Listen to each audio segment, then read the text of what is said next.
चलिए दोस्तों शुरू करते हैं आज का पहला प्रश्न। आज का पहला प्रश्न है, विश्व में मक्का की पेटी किस देश में पाई जाती है? यदि दोस्तों इस प्रश्न का उत्तर आप लोग जानते हैं तो कमेंट बॉक्स में अवश्य बताइएगा कि इस प्रश्न का सही उत्तर क्या है, और इस वीडियो को शुरू से लेकर अंत तक अवश्य देखिएगा। यह वीडियो आप लोग के लिए बहुत ही यूजफुल होने वाली है। तो इस प्रश्न का सही उत्तर हो जाएगा USA. Option number C is a correct answer. चलिए शुरू करते हैं दूसरा प्रश्न। इस प्रश्न का सही उत्तर है ऑप्शन नंबर सी।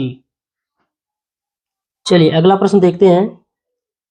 लाल रंग की दिखाई देने वाला ग्रह कौन सा है? इस प्रश्न का सही उत्तर हो जाएगा Mangal. Option number C is a correct answer. लाल रंग कौन सा ग्रह दिखाई देता है? मंगल। इस प्रश्न का सही उत्तर है ऑप्शन नंबर सी। चलिए अगला प्रश्न शुरू करते हैं। निम्न नगरों में से कौन एक भूमध्य रेखा के सर्वाधिक निकट है? तो इस प्रश्न का सही उत्तर हो जाएगा ऑप्शन नंबर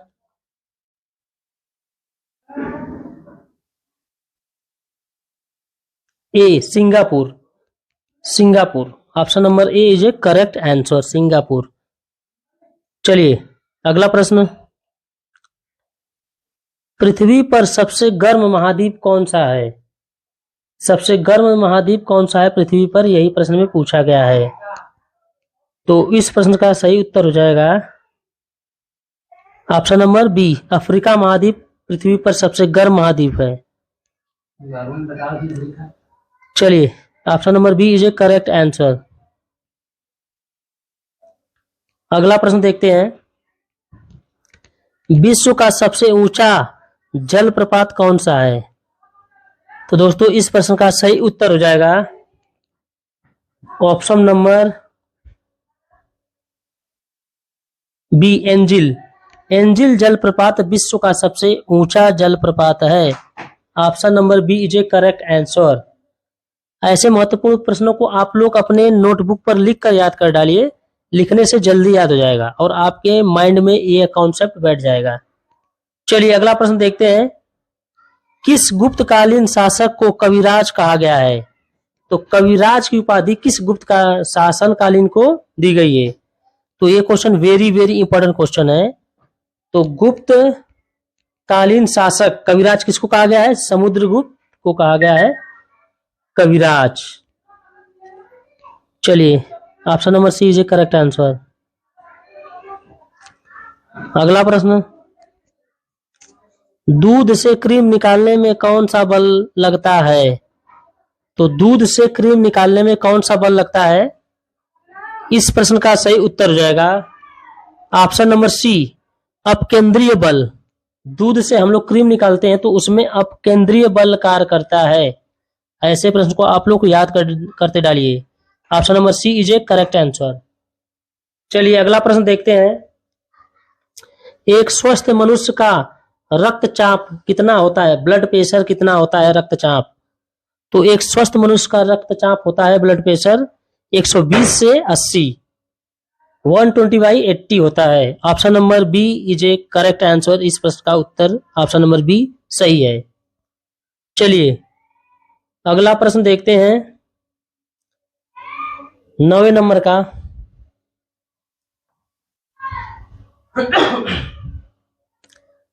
अंतिम मौर्य सम्राट कौन था?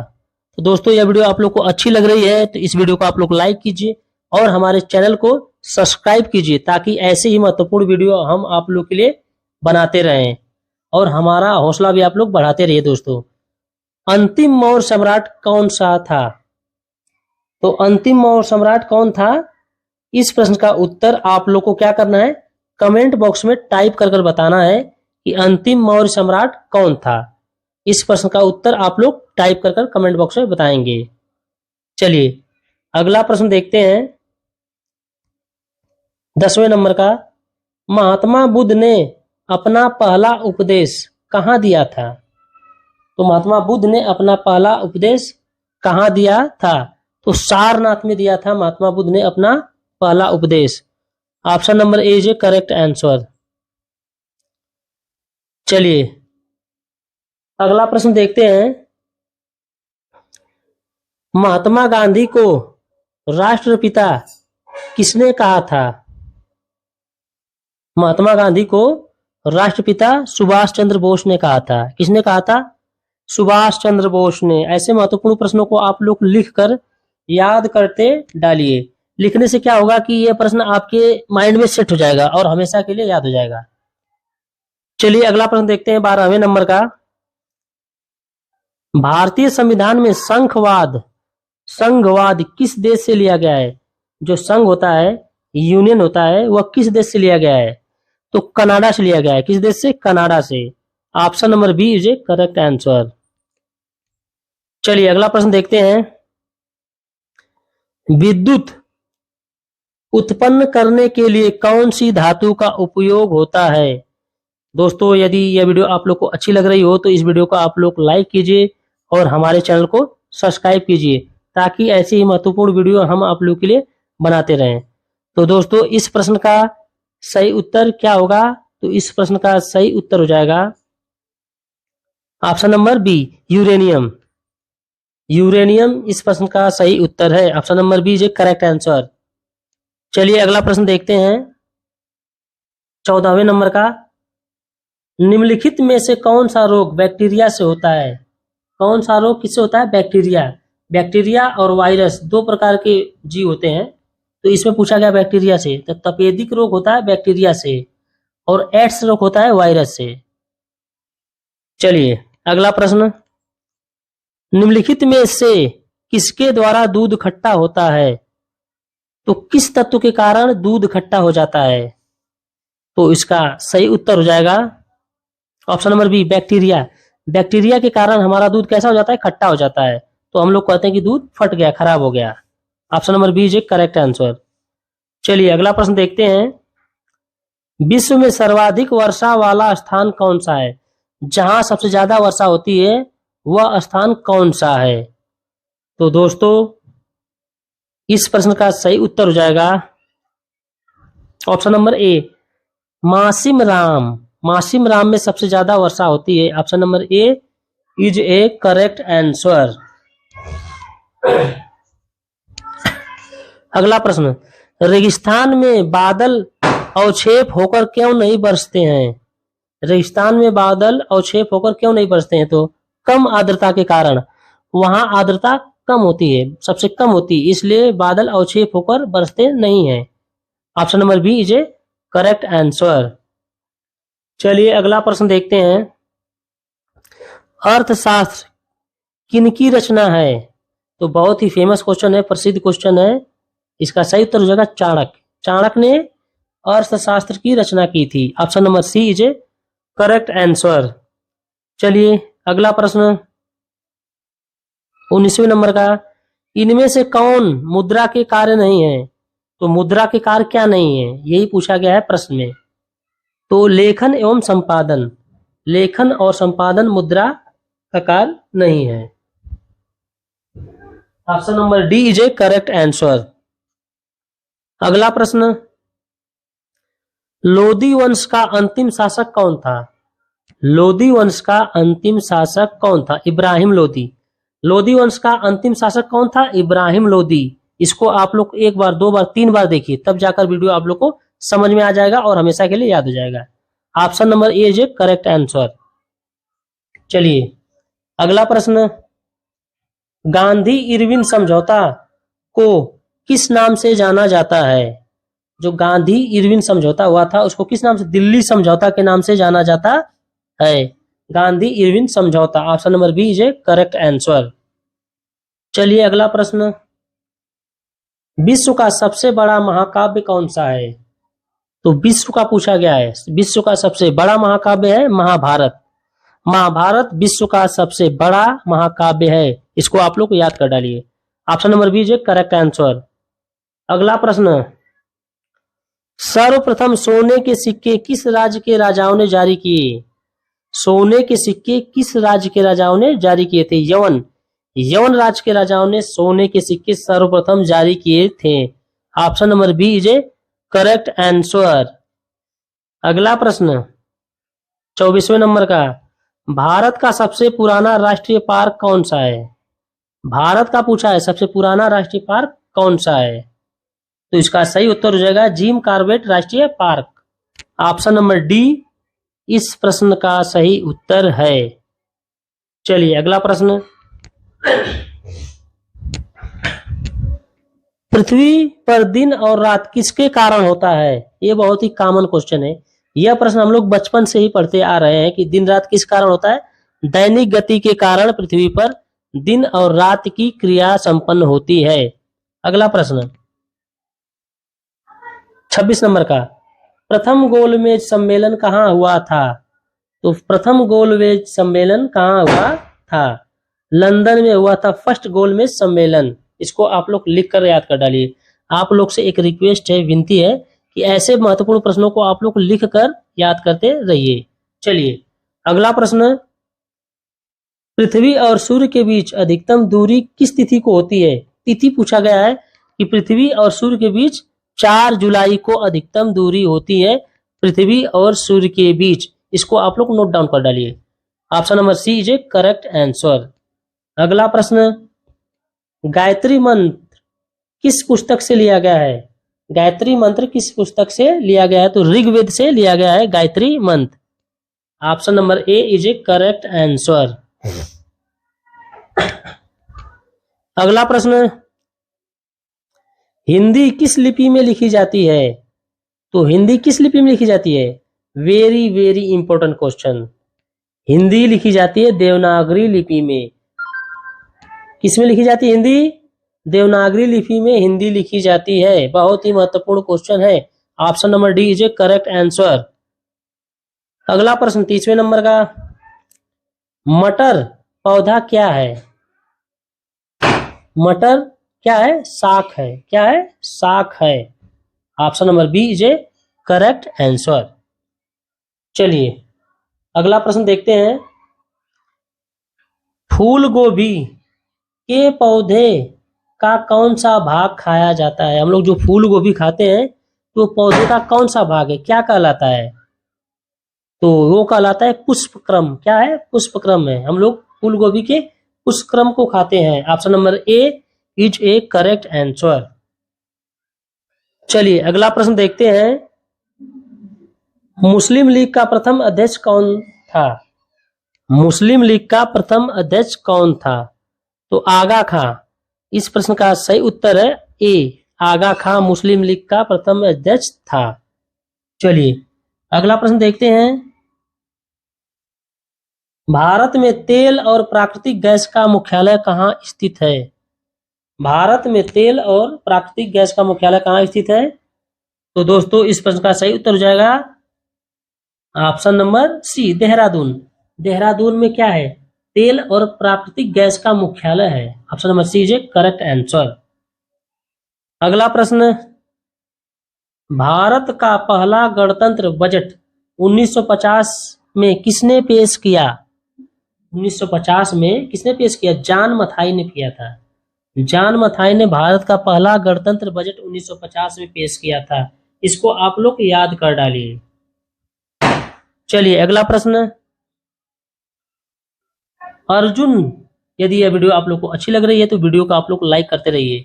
अर्जुन पुरस्कार किस क्षेत्र में प्रदान किए जाते हैं? तो अर्जुन पुरस्कार खेल कूद में प्रदान किए जाते हैं। किस क्षेत्र में?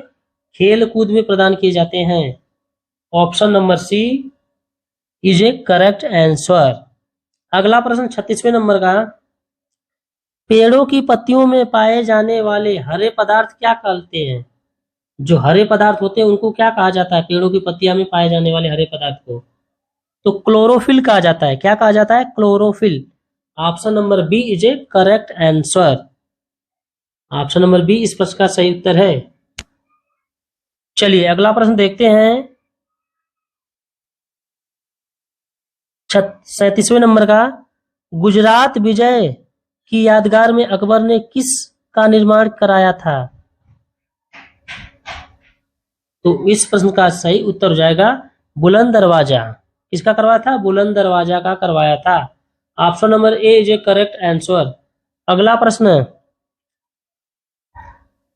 हड़प्पा कालीन स्थल लोथल कहाँ स्थित है? तो हड़प्पा कालीन स्थल लोथल कहाँ स्थित है? गुजरात में। कहाँ स्थित है? गुजरात में। इसको आप लोग याद कर डालिए। ऑप्शन ए इस प्रश्न का सही उत्तर है। अगला प्रश्न, भारत का सबसे लंबी नदी कौन सी है? वेरी वेरी इंपॉर्टेंट और बहुत ही कॉमन क्वेश्चन। इस प्रश्न का उत्तर आप लोग को पता ही होगा। तो इस प्रश्न का उत्तर आप लोग को क्या करना है, कमेंट बॉक्स में बताना है कि भारत का सबसे लंबी नदी कौन सी है। यह क्वेश्चन आप लोग को अक्सर पता ही होगा। चलिए अगला प्रश्न देखते हैं। सर्वोच्च न्यायालय में प्रथम महिला न्यायाधीश कौन थी? सर्वोच्च न्यायालय में प्रथम एम फातिमा बीबी। कौन थी? M Fatima Bibi. Option number C is a correct answer. चलिए अगला प्रश्न देखते हैं। प्रथम भारतीय अंतरिक्ष यात्री कौन था? प्रथम भारतीय अंतरिक्ष यात्री कौन था? तो राकेश शर्मा भारत के प्रथम अंतरिक्ष यात्री थे। इसको आप लोग याद कर डालिए। Option number A is a correct answer. चलिए अगला प्रश्न देखते हैं। भारत खंड भारत क्या है? भारत खंड भारत क्या है? तो इस प्रश्न का सही उत्तर हो जाएगा दूसरा नाम। क्या है? दूसरा नाम है। भारत खंड भारत का दूसरा नाम है। Option number A is a correct answer. अगला प्रश्न, विश्व का सबसे बड़ा विशाल डेल्टा कौन सा है? डेल्टा पूछा गया है। तो विश्व का सबसे विशाल डेल्टा है गंगापुत्र डेल्टा। कौन है? गंगापुत्र डेल्टा भारत का विश्व का सबसे विशाल डेल्टा है। Option number A is a correct answer. अगला प्रश्न, विटामिन सी का सबसे अच्छा स्रोत क्या है? जहां से विटामिन सी सबसे अधिक मात्रा में पाया जाता है यही पूछा गया है। तो आंवला। आंवला में सबसे ज्यादा विटामिन सी पाया जाता है और विटामिन सी आंवला का सबसे अच्छा स्रोत है। Option number D is a correct answer. अगला प्रश्न, आमेर का किला किस राज्य में स्थित है? तो इस प्रश्न का सही उत्तर हो जाएगा ऑप्शन नंबर बी, राजस्थान में आमेर का किला है। कहाँ है? राजस्थान में। Option number B is a correct answer. अगला प्रश्न, माउंट आबू पर्वत किस राज्य में स्थित है? माउंट आबू पर्वत किस राज्य में स्थित है? तो इस प्रश्न का सही उत्तर हो जाएगा राजस्थान। कहाँ स्थित है? राजस्थान में है माउंट आबू पर्वत। Option number B is a correct answer. चलिए दोस्तों अगला प्रश्न देखते हैं। निम्न में से किस राज्य में सबसे लंबी तटरेखा है? किस राज्य में सबसे लंबी तटरेखा है? तो इस प्रश्न का सही तो जाएगा गुजरात। गुजरात में सबसे लंबी तटरेखा है। ऑप्शन नंबर ए इस प्रश्न का सही उत्तर है। अगला प्रश्न, निम्न में से कौन सी गैस को हास्य गैस भी कहते हैं? तो नाइट्रस ऑक्साइड को हम लोग क्या कहते हैं? हास्य गैस कहते हैं। इसको सूंघने के बाद आदमी ऑटोमेटिक हंसने लगता है, उसकी हंसी नहीं रुकती है। Option number A is a correct answer. अगला प्रश्न, राजा हर्ष ने अपनी राजधानी कहां से कहां परिवर्तित की थी?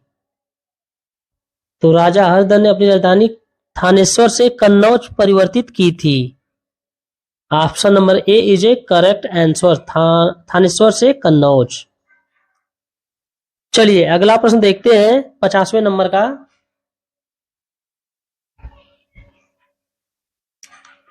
किस देश के साथ भारत की सबसे लंबी अंतर्राष्ट्रीय सीमा लगी है? किस देश के साथ भारत की सबसे लंबी अंतर्राष्ट्रीय सीमा लगी है? तो बांग्लादेश के साथ भारत की सबसे लंबी अंतर्राष्ट्रीय सीमा लगी हुई है। इस प्रश्न को आप लोग को लिखकर याद कर डालिए। Option number D is a correct answer. दोस्तों दिवाली का समय है इसलिए बगल से पटाखे की आवाज आप लोग को सुनाई दे रही होगी, तो इसके लिए हमें क्षमा करिए क्योंकि दिवाली का समय है।